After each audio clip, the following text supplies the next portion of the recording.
Hello everyone, आपका अपने channel होम्योटेक with SPY में आपका स्वागत है। आज हम लोग सिमिलैरिटी चैप्टर का एक्सरसाइज 1.3 डिस्कस करने वाले हैं। इससे पहले हमने ऑलरेडी 1.2 तक वीडियो अपलोड किया हुआ है और सिमिलैरिटी के एक्सरसाइज 1.3 में जो 3-4 टेस्ट हैं उसको हम लोग क्वेश्चन के साथ ही डिस्कस कर लेंगे। जैसे कि फॉर एग्जांपल बता दूं मैं तो angle test, side angle side test, side test और एंगल टेस्ट। ठीक है, तो जिस हिसाब से क्वेश्चन आता जाएगा उसे हम डिस्कस करते चलेंगे। तो देर ना करते हुए हम लोग क्वेश्चन 1 स्टार्ट करते हैं। क्या दिया है in the figure, angle A B C क्या है 75 डिग्री है। मतलब जो देखो इन बिटवीन होता है ना, जब 3 नंबर लिखे हैं, 3 अल्फाबेट लिखे हैं, तो जो इन बिटवीन होता है वो एंगल होता है। तो एंगल ए बी सी में इन बिटवीन क्या लिखा है बी, तो देखो एंगल बी मेरा 75 डिग्री है और इसमें ई डी सी में डी मेरा इन बिटवीन है, तो एंगल डी मेरा 75 डिग्री है। ये चीज आपको क्लियर हो गई। देन क्या बोला, state which 2 triangles are similar and by which test. तो मतलब जो भी हम लोग प्रॉपर्टी लगाएंगे ना उसका नाम भी लिखना है हमें।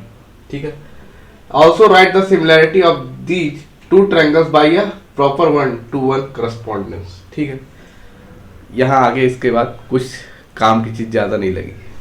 तो हम लोग यहाँ पे क्या देखेंगे कि जो ट्रायंगल मेरा है कौन कौन सा है, डी सी और ई।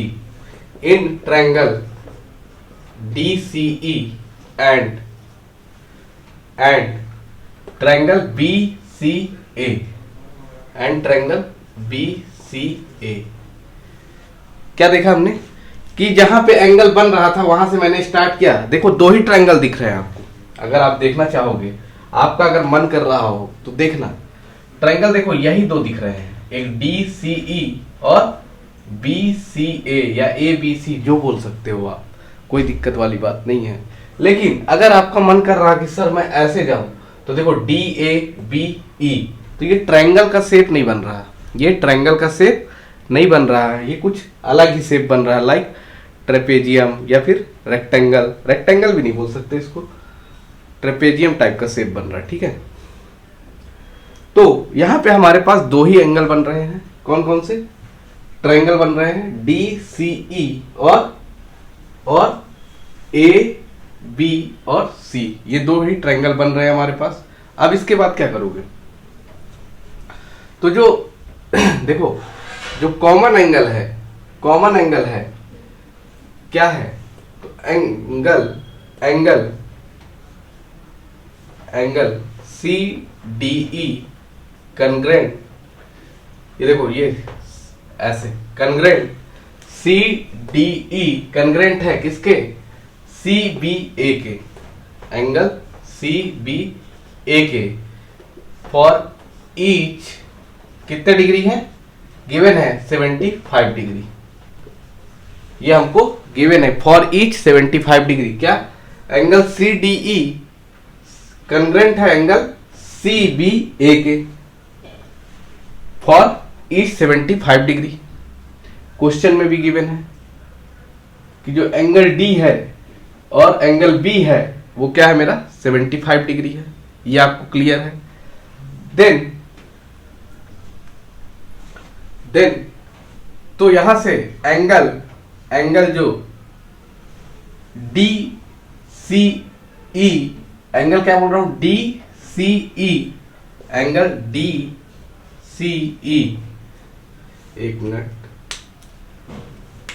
देखो, एंगल डी सी और ई, और इधर से देखो A C B, angle D C E congruent to angle A C B. देखो इसमें मैंने सी को इन बिटवीन रखा क्योंकि ये कॉमन एंगल है। दोनों ही ट्रायंगल का कॉमन एंगल कौन सा है, तो देखो इस ट्रायंगल की बात करें तो एंगल सी, और इस ट्रायंगल के बड़े वाले ट्रायंगल की बात करें तब भी कॉमन एंगल क्या है, एंगल सी है। तो यहां पे लिख देंगे कॉमन एंगल। ठीक है, कॉमन एंगल से हमें पता चला कि जो एंगल DCE है वो कंग्रेंट है एंगल ACB के, तो इस प्रकार से DCE सिमिलर हो जाएगा ACB के। क्या बोला मैंने कि जो DCE है triangle DCE similar to triangle ACB हो जाएगा। कैसे? तो देखो एंगल टेस्ट के थ्रू, एंगल टेस्ट के थ्रू। अब मैं यहां पे बता देता हूं एंगल टेस्ट क्या होता है, तो काफी अच्छे से आपको क्लियर हो जाएगा कि एंगल टेस्ट क्या होता है। देखो मान लो कि ये एक ट्रायंगल है, ये ट्रायंगल है A B और C। दूसरा ट्रायंगल है D E और F। ठीक है, साइड पे नहीं जाना है।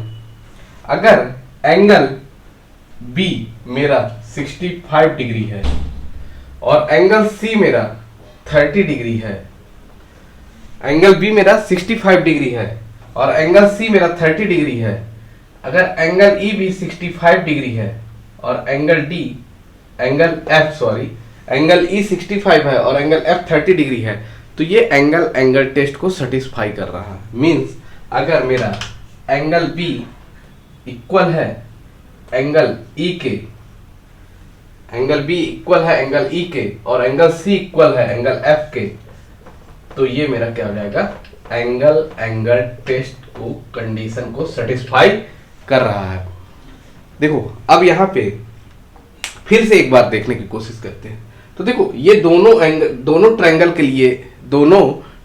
लिए एंगल कितना था, 75 था ना। अगर मेरा ये एंगल जो दोनों के लिए कॉमन है अगर वो सेम हो जाए तो एंगल टेस्ट मेरा सेटिस्फाई करेगा ना। तो बस वहां से मेरा ये चीज क्लियर हो जाता है कि यहाँ पे मेरा एंगल टेस्ट के थ्रू ये दोनों ट्रायंगल सिमिलर हैं। ठीक है, और यहाँ पे देखो तो पहले D पे एंगल बन रहा था और फिर B पे बन रहा था, वो हमको क्वेश्चन में ऑलरेडी गिवन था। कॉमन एंगल क्या था, तो कॉमन एंगल मेरा C था। तो देखो DCE, इसका अरेंजमेंट ऐसा कोई जरूरी नहीं है भाई, C बीच में आना चाहिए, बाकी आप ECD भी लिख सकते हो, कोई दिक्कत नहीं, और ACB भी लिख सकते हो इसको, और या तो BCA भी लिख सकते हो, कोई दिक्कत वाली बात नहीं है। लेकिन जिस भी पैटर्न को फॉलो करना एक डायरेक्शन में फॉलो करना बस। तो आप इसका स्क्रीनशॉट ले लो। क्वेश्चन नंबर 2 देखेंगे दोस्तों, क्या दिया है कि are the triangles in following figure similar, क्या ये दो जो ट्रायंगल गिवन है वो सिमिलर है, if yes by which test. तो देखो जब हम लोगों ने ये क्वेश्चन देख रहे हैं तो देखो ये तीनों साइड्स गिवन है 6, 10 और 8, इधर 3, 5 और 4, दोनों साइड्स आपको मतलब तीनों साइड्स आपको ट्रायंगल की गिवन है, साइड्स गिवन है, एंगल तो इसमें गिवन नहीं है। तो जब अगर आपको साइड्स गिवन हो, देखो तीनों साइड्स गिवन है ना, तो यहाँ पे SSS टेस्ट लगने की संभावना बन जाती है। तो ये हालांकि हमें प्रूव करना है, तो मैं पहले ही समझा देता हूँ SSS टेस्ट क्या होता है। तो देखो अगर एक ट्रायंगल ये है ABC और दूसरा ट्रायंगल है मान लो ये DEF, तो जो करस्पॉन्डिंग साइड का रेशियो होगा ना, करस्पॉन्डिंग साइड का रेशियो होगा वो इक्वल होना चाहिए। मतलब आपका जैसे ये मान लो 2, ये मान लो 3, 4, 5, ये हो जाएगा 9, 12 और 15 है मान लीजिए। ठीक है, तो जो AB, जैसे ये AB परपेंडिकुलर लाइन है AB, तो इधर का जो DE है AB और जो इधर का दूसरे वाले ट्रायंगल का DE है उसका रेशियो कितना हो जाएगा, 3/9, दैट इज इक्वल टू 1/3 हो गया। अब BC इसके करस्पॉन्डिंग कौन सा है, EF, इसका रेशियो देखो 4/12, दैट इज इक्वल टू 1/3, ये भी इक्वल आ गया। अब देखते हैं AC, तो इसके करस्पॉन्डिंग क्या है, DF, कितना आ गया 5/15, तो देखो तीनों आया 1/3। तो इससे हम यह बोल सकते हैं कि यह साइड टेस्ट को सेटिस्फाई कर रहा है। राइट, क्लियर है। साइड साइड टेस्ट क्या होता है कि करस्पॉन्डिंग साइड्स का रेशियो इक्वल होना चाहिए। अगर एक भी अनइक्वल हुआ ना तो साइड साइड साइड टेस्ट को सेटिस्फाई नहीं करेगा। क्लियर है? तो अब इस पर्टिकुलर क्वेश्चन को देखते हैं, इसका स्क्रीनशॉट लेना चाहो तो ले सकते हो। ट्रिपल एच टेस्ट के लिए ये आप एक एग्जाम्पल के रूप में लिख सकते हो। ठीक है, तो देखते हैं क्वेश्चन नंबर सेकंड। तो हमें क्या गिवन है सॉल्यूशन, देखो कि ये दो ट्रायंगल्स गिवन है पी क्यू आर और एल एम एन। तो in triangle P Q R and triangle L M N क्या करेंगे, साइड्स का रेशियो निकाल के देखते हैं। तो क्या हो जाएगा, P Q by L M equal to क्या हो जाएगा 6/3 दैट इज इक्वल टू 2 हो जाएगा। 6/3 दैट इज इक्वल टू 2 हो जाएगा। देन क्या निकालेंगे, Q R by M N equal to 8/4 that is equal to 2, 4 2 8 हो जाएगा। देन इसके बाद क्या निकालेंगे, P R upon L M that is equal to 10/5 जो कि 2 के इक्वल हो जाएगा, और हमने जब देखा तो क्या देखा कि जो तीनों रेशियो हैं वो क्या आ रहे हैं, इक्वल आ रहे हैं। 2 2 और 2 आ रहा है। तो अब यहां से क्या हो जाएगा, ये अब हम इसको लिख सकते हैं, इसको हम लोग क्या लिख सकते हैं कि in triangle P Q R and triangle L M N क्या लिख सकते हैं कि P Q by L M equal to किसके हैं, Q R by M N equal to P R by L N. बोल सकते कि नहीं बोल सकते कि ये तीनों रेशियो क्या है, इक्वल है। 2 2 आया ना, तो कहां से आया ये, तो ट्रिपल एस टेस्ट के थ्रू ये आया। तो बोला था ना कि सिमिलर है कि नहीं बता दीजिए, और कौन सा टेस्ट आपने किया इस पे तो वो बता दीजिए। तो हमने दोनों चीजें बता दी कि ट्रिपल एस टेस्ट किया और ये दोनों ट्रायंगल सिमिलर हैं। क्लियर है? तो यहां से हम लोग ये बोल सकते हैं कि triangle P Q are similar है ट्रायंगल एल एम एन के। ठीक है, जो ट्रायंगल पी क्यू आर है वो सिमिलर है किसके, ट्रायंगल एल एम एन के। किससे, तो हमको ट्रिपल साइड टेस्ट से ये चीजें क्लियर हो गई है। स्क्रीनशॉट ले लीजिए।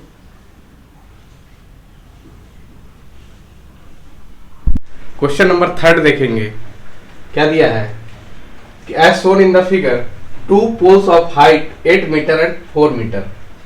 तो 2 पोल है, एज्यूम कर लेते हैं कि ये पोल 1 है और ये पोल 2 है। ठीक है, पोल 2 और ये पोल 1 जिसकी लेंथ दी हुई है 8 metre and 4 metre. Are perpendicular to the ground, perpendicular means 90 degree, लंबवत है टू द ग्राउंड। ठीक है, if the length of the shadow of smaller pole due to sunlight is 6 metre. जो सनलाइट आ रही है, जो सनलाइट है उसकी वजह से जो शैडो बन रहा है वह 6 मीटर का शैडो बन रहा है। Then how long will be the shadow of the bigger pole at the same time. तो मतलब जो सनलाइट से 8 मीटर की पोल से जो शैडो बनेगा उसे हमें फाइंड आउट करना है। क्लियर हुआ? क्वेश्चन क्या कह रहा है कि 2 पोल है, एक 8 मीटर का है और एक 4 मीटर का है। 8 मीटर और 4 मीटर के 2 पोल हैं। उसका शैडो जो छोटा वाला पोल है, सनलाइट की वजह से जो शैडो बन रहा है वो है 6 मीटर, और बड़े वाले पोल की जो शैडो बननी है उससे वो हमको पूछ रहा है। तो देखिए सॉल्यूशन क्या लिखेंगे, सॉल्यूशन में कि in triangle P Q R and triangle A B C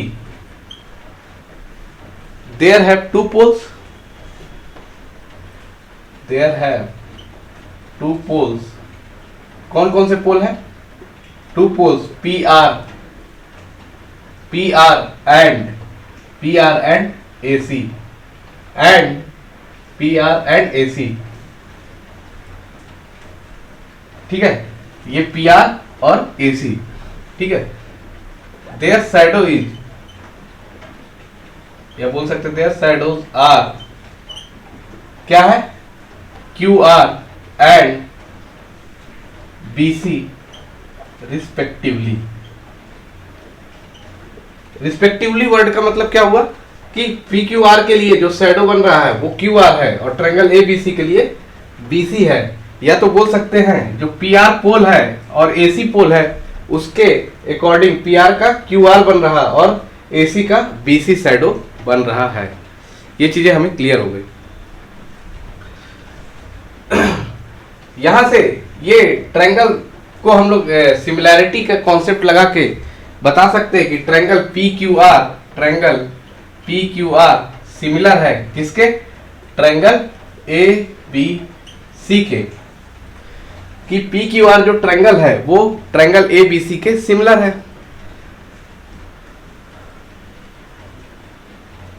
then हमें पता है कि जो करस्पॉन्डिंग साइड्स का जो रेशियो होता है वो क्या होता है? करस्पॉन्डिंग साइड्स का जो रेशियो होता है वो क्या होना चाहिए? इक्वल होना चाहिए। तो यहां से हम लोग बोल सकते हैं कि PR का रेशियो है वो PR अपॉन AC किसके इक्वल होना चाहिए? वो होना चाहिए QR अपॉन BC के, QR अपॉन BC के।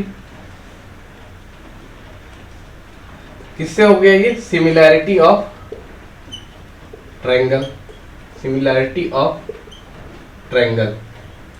ठीक है, ये किससे हमने लिख दिया? सिमिलैरिटी ऑफ ट्रायंगल के कॉन्सेप्ट से हमने ये लिख दिया कि जो ये पोल की जो लेंथ है वो बगल वाले पोल के लेंथ के रेशियो और जो बेस है दोनों का शैडो है उसका रेशियो इक्वल होना चाहिए।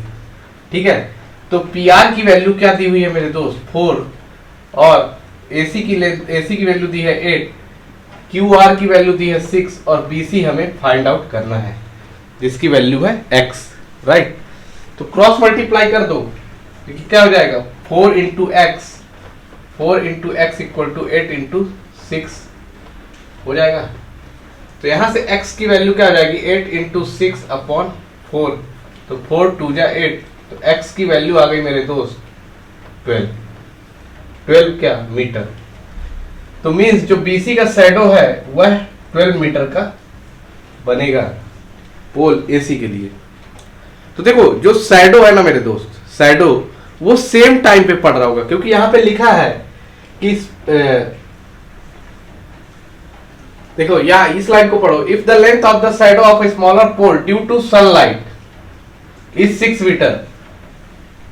सनलाइट के ही प्रकोप से, मतलब जो सनलाइट है ना वो दोनों को एक साथ, जो भी शैडो बनेगा ना दोनों के लिए एक साथ बनेगा, एक ही टाइम पे बन रहा है, टाइम अलग अलग नहीं है। लिखा हुआ है then how long will be the shadow of the bigger pole at the same time, मतलब सेम टाइम की बात कर रहा है कोई। ये दोस्तों आपको अगर वीडियो पसंद आई हो तो लाइक करना और दोस्तों के साथ शेयर भी करना।